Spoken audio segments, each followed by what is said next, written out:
Hello దోస్తులు, welcome to my channel. రెగ్యులర్గా కాకుండా ఇలా షుగర్ లేని లడ్డు చేసుకుని తింటే ఆరోగ్యానికి రక్ష ఇస్తుంది లైఫ్ బాయ్ అన్నట్టు ఈ లడ్డు అనమాట. ఈ లడ్డు ఎక్కడ ఉంటే ఆరోగ్యం అక్కడ ఉన్నట్టే. రోజు ఏదో విధంగా మనకి హెల్తీ ఫ్యాట్స్ కావాలి. అవి పుష్కలంగా దొరికేది ఈ నట్స్లో. కానీ రొటీన్గా అవి తింటూ ఉంటే బోర్ కొడుతుంది. నాలాంటి దానికైతే వాటి మీద విరక్తి వస్తుంది. అప్పుడు మా శ్రీవారికి కోపం వస్తుంది. తర్వాత మూడో ప్రపంచ యుద్ధం వస్తుంది. ఇన్నెందుకు జరగాలి? ముందే అరికడదామని ఇలా లడ్డూలు చేసుకున్నాం. ఎప్పటి నుంచో మూలన ఫ్రిడ్జ్లో పడున్నాయన్నమాట ఇవి.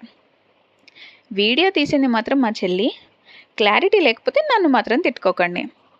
సో ఇలా నా దగ్గర ఉన్న బాదాం కాజుని నెయ్యిలో ఫ్రై చేసేసుకున్నాం. అవి మంచి వాసన వచ్చాక ప్లేట్లోకి తీసుకోవాలి. ఇప్పుడు గోందు వేస్తున్నా. ఇది ఏంటో ఎగ్జాక్ట్గా గూగుల్ తల్లిని అడగండి. నేను ఒకటని తీసుకొచ్చా, కానీ అది ఇంకొకటి అయిందన్నమాట. ఈ గోందుతో లడ్డూలు అవి చేస్తారంట నార్త్ సైడ్లో. అవి నెయ్యిలో వేయించాక ఇగో ఇలా నెమ్మదిగా ఉబ్బుతున్నాయి అన్నమాట. చాలా అంటే చాలాసేపు ఫ్రై చేసుకోవాలి. నేను సరే పైకి ఉబ్బిపోయినాయి కదా అని చెప్పేసి నేను పక్కకు తీసేసుకున్నా. తీరా మిక్సీలో గ్రైండ్ పట్టేశాక లడ్డూలు చేసుకుని తినేటప్పుడు మధ్య మధ్యలో రాళ్ళలా తగులుతుంది. కాకపోతే మీరు కంప్లీట్గా వేగినాయా లేదా అని ఒకసారి చెక్ చేసుకోండి. దాని తర్వాత నేను ఇలా ఖర్జూరాన్ని కూడా నెయ్యిలో వేసి బాగా అంటే కొంచెం మెత్తగా అయ్యేంత వరకు ఫ్రై చేసుకోవాలి. ఫ్రై చేసుకున్న తర్వాత ఒక ప్లేట్లోకి తీసుకుని చల్లారి పెట్టుకుని పక్కన పెట్టుకోవాలన్నమాట. వేడి వేడిగా వేస్తే ఆ మిక్సీ పోతుంది. మీ ఇంట్లో వాళ్ళు దంచుతారు. ఎలా చేసావమ్మా అని నా పేరు మాత్రం చెప్పకండి అప్పుడు.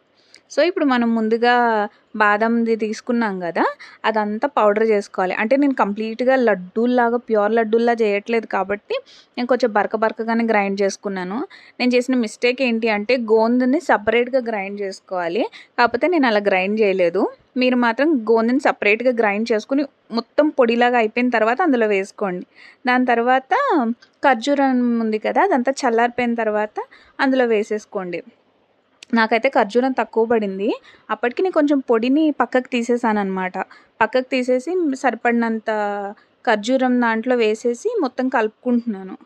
కలుపుకుని పొడి ఏదైతే ఉందో అది పక్కకు తీసుకున్నాను కదా, ఆ పక్కకు తీసుకున్న దాన్ని ఇంకేం చేయాలి అని చెప్పేసి ఆలోచిస్తే నా దగ్గర నల్ల బెల్లం ఉంది. ఆ నల్ల బెల్లాన్ని తీసుకుని పాకం పట్టేసా.